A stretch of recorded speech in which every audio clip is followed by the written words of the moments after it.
Hello, and welcome to the 10th episode of the Anxiety Book Club. I know, I can't believe it. 10 episodes. It's almost a year's worth of episodes when you do one a month. Imagine that.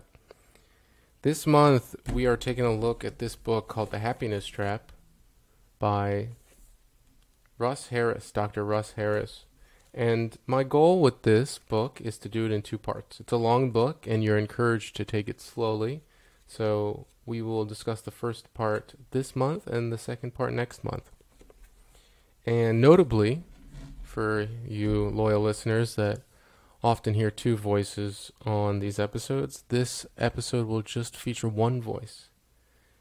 Just me. Yep. Your loyal host, Josh Molina, because I couldn't get the attention of the author, Russ Harris. And so it'll just be me going it alone. But we're never truly alone in this life we have here on Earth, right? For a couple of reasons. One, we've got all the voices in our brain, which are nice sometimes. And then all of you, right? If you hear this, that means that somehow in some place you're with me. So this book is another treatment of acceptance and commitment therapy, which this podcast is no stranger to. We actually even had the originator of acceptance and commitment therapy, Stephen Hayes, I think it was in episode 3, Get Out of Your Mind and Into Your Life. Interestingly, he's actually the author of the foreword of this book. So I'm really intrigued by ACT, and I guess that's why I'm reading another book on it.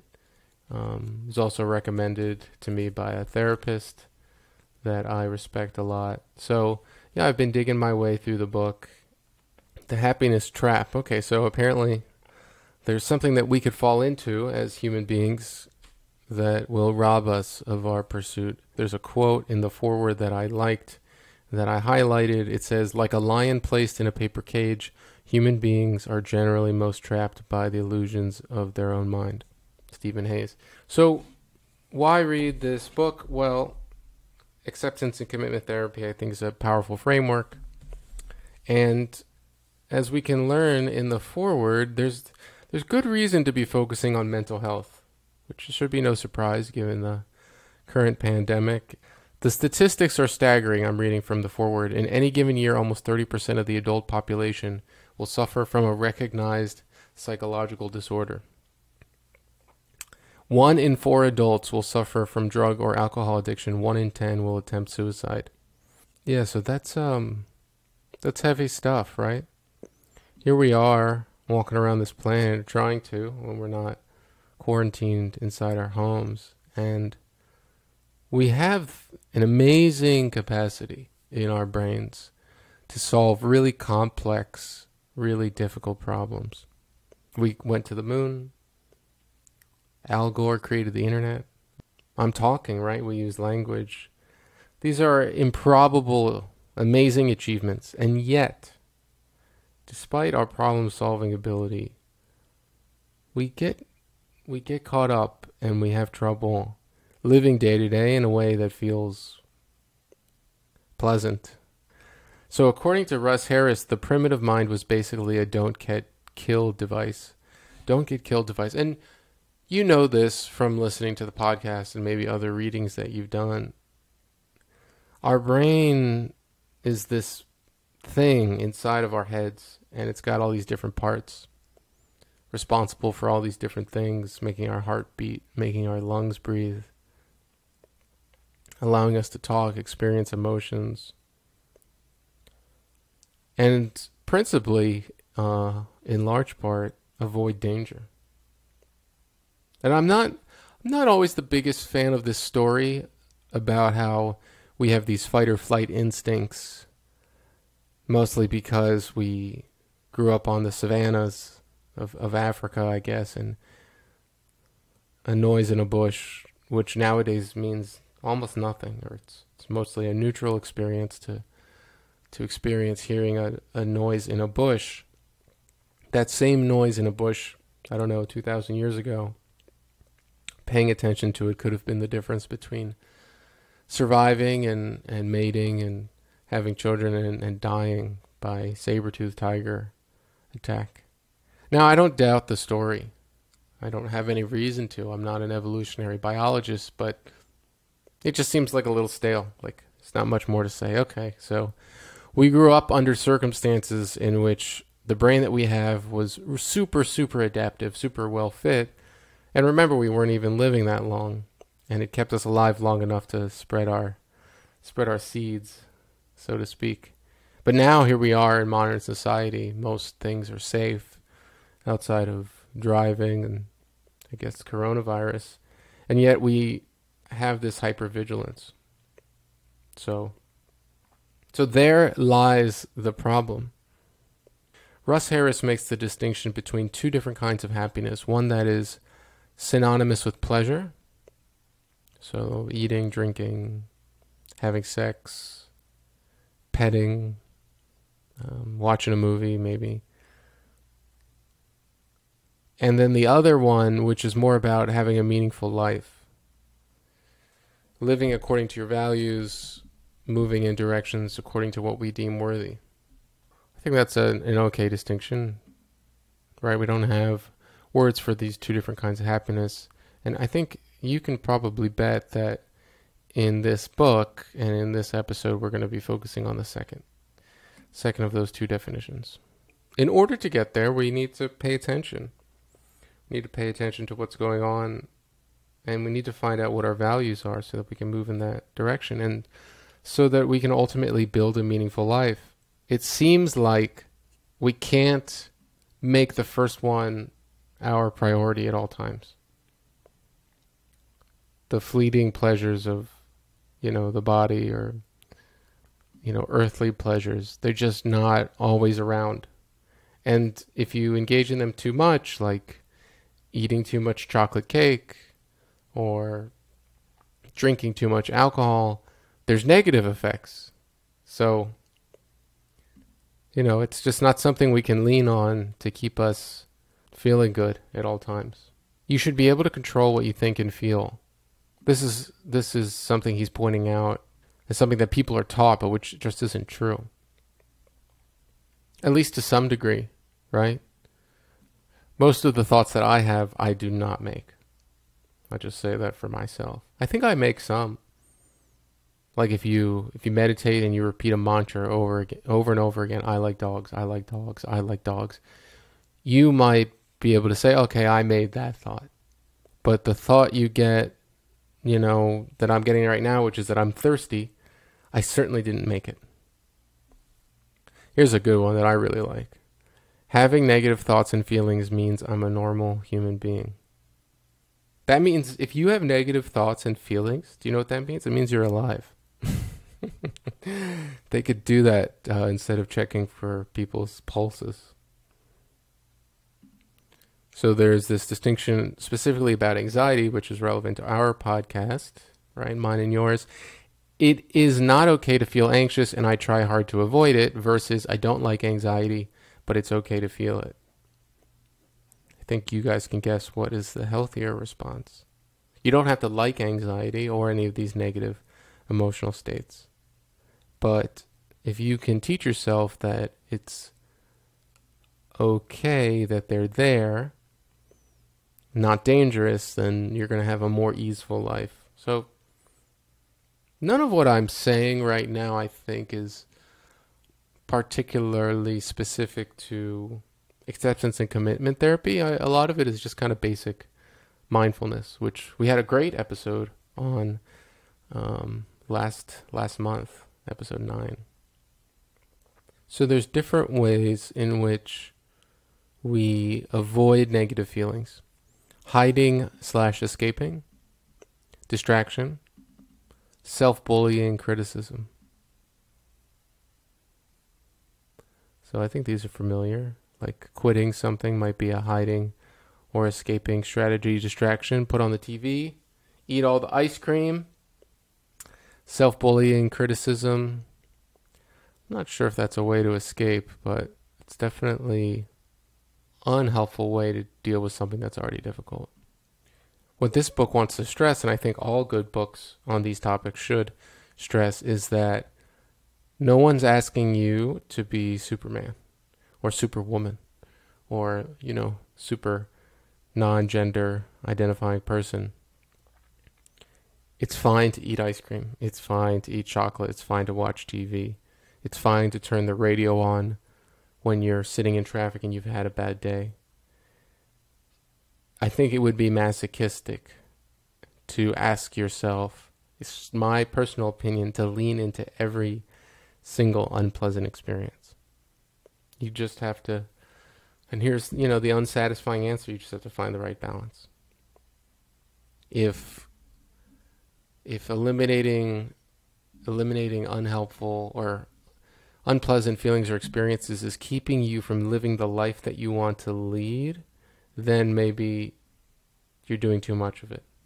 But if it's not, it's just helping you out a little bit on your commute home from work, or making you feel a little bit better after having a tough conversation with someone, and it's like, some chocolate.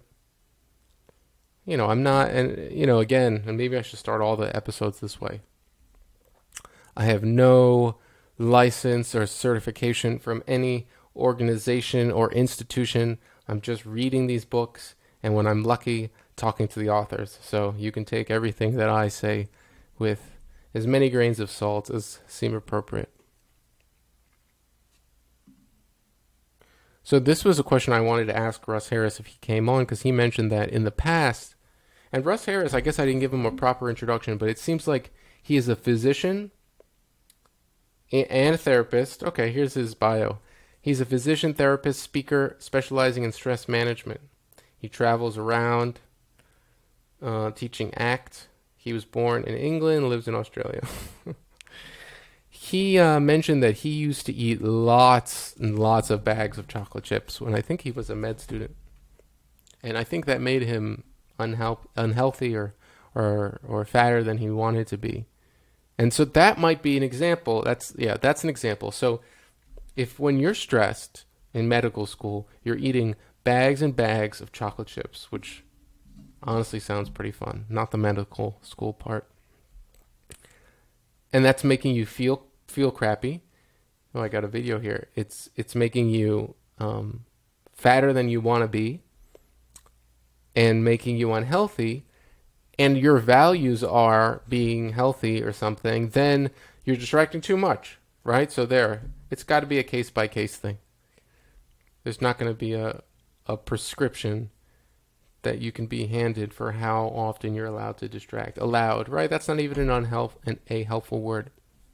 He gives an example about something that's a control strategy, like those distractions we mentioned, or a value-guided action. Okay, so this is interesting. So the thoughts we have in our head, a lot of them you might call stories. Stories about everything. I have the story that I need to eat 3 times a day, that I need to sleep 8 hours. Are they true? I don't know. I probably get by with 7. I've been tracking my sleep, actually. I can open the app and let you know how much I've been getting. Probably not 8, and here I am talking to you guys. Eat 3 times a day? Sounds good to me. 4 would be even better. But is it true? I don't know. That's actually not relevant. We're not necessarily interested in whether the stories are true. When they're true, they're called facts. But what we're interested in is whether or not they're helpful. Does paying attention to them help us create the life that we want? A lot of times you might be going through life and a story might be playing in your head. Like, let's say you have a fight with your spouse and you're arguing about something and it turns out you're right. Let's say you're right, that's true, but maybe sticking to it and maybe not deferring to him or her to help settle the argument. Maybe that story about how you're right just isn't helpful, right? If by helpful I mean getting you to maintain a relationship, which might be one of your values. It's important, and it's a wake-up call for me. Don't necessarily get hung up on whether the stories in your head are true or false. Just being true doesn't automatically mean we should pay attention to them. We have this sort of soggier criteria of whether or not to pay attention to them called helpfulness.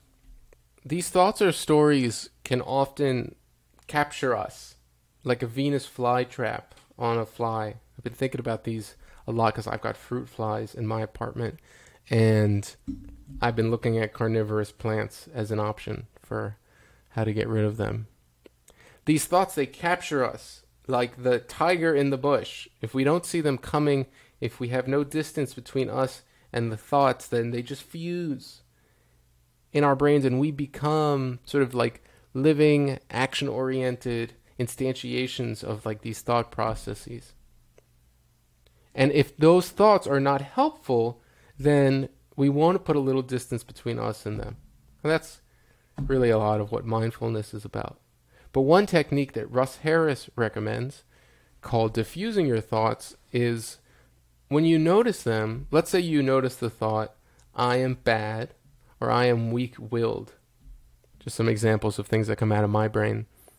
Instead of, when you hear the thought that's repeating, I am bad and weak-willed, you might say, I am having the thought that I am bad and weak-willed. Right, and so instead of saying, I'm bad, you say, I'm having the thought that I am bad. And you ask yourself, does that feel any different?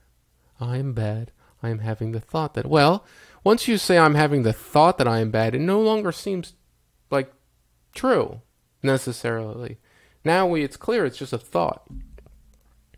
Then we can take it a step further, and we say, I notice that I'm having the thought that I am bad and weak-willed. So now we've abstracted up one more layer. We notice that I, right, just walking along, minding my own business, a thought comes. I notice that I'm having the thought that I'm bad and weak-willed. So this is a way to create distance between you and your thoughts. And here I put in a comment, is this a shortcut to mindfulness? Do you not have to sit on your cushion for 5 days in silence? You know, can you just do this? I don't know. I think you still need the regular mindfulness practice in order to even notice the thoughts in the first place. But so far he hasn't recommended going on retreat, so I'll let you know. Maybe in the second part of this we'll get to that. Now here's the other big sort of bombshell that is probably familiar to you. And I'm not going to provide any citations here, but on page 43 of the hard copy, soft-bound hard copy, he says that research shows that about 80% of our thoughts have negative content. It's kind of a tough statistic there. You should lower the flags just for that. 80%. It's no wonder life is difficult. It's no longer we're often captured by these negative moods and emotional states. 80%. I'll give you a great example. This morning I went for a bike ride. I love riding my bike. It's just like a thing that, I don't know, I have a special relationship with. And I was riding along on this greenway west from my home in Fort Lauderdale, and the people who made the greenway, they didn't like finish it.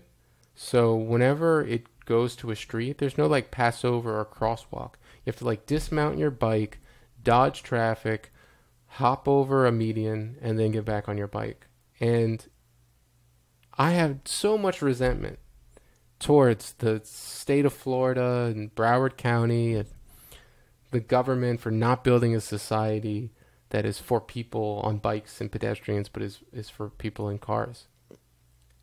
And that was really distracting me from the fact that I was having what you might consider to be a pleasant experience, was riding my bicycle on a greenway that was by no means perfect, but provided me for, I think my ride to this morning was like 3 hours. 3 hours of riding on in a mostly card-free area. And so there again, it's just an example of when the negative comes out of something positive, of something not being good enough. Russ Harris also suggests that you name your story. So that story might be called The Greenway is Not Good Enough. Biking in Florida is not good enough. Like if you name the stories, especially the ones that come up for you a lot, you can get some distance, because the next time I have a story about how this place is not bikeable enough, I'll be like, oh, there's the bike story. It doesn't mean it's false. It doesn't mean that I should just do nothing about it. It just reminds me that it's a story, it's a thought. And sometimes it's helpful to act on it, and sometimes it's not. So maybe it gives you that option to decide whether or not to get carried away by labeling the stories. Because we're not trying to say that all the thoughts are false. We're just trying to give you a little bit of distance so that you have the option of whether or not they're worth, keeping them close or leaving them sort of at bay. On page 49, he says something that I would like just people to get tattooed on their foreheads. We don't choose most of the thoughts in our head, but they're there. They're just... So when these stories come up, like, I'm unworthy, I'm bad, I'm weak-willed, I'm too fat, what you can do is you can thank your mind. That's another way of creating a little bit of distance. Oh, I'm bad. Thank you, mind. Oh, this greenway is not good enough. Thanks. Thanks for the thought, brain. Interesting. I'm going to get back to my bike ride now, Normally, I'm not that charitable to the brain. I'll say, like, F you, brain. Because, like, sometimes I just get tired of it.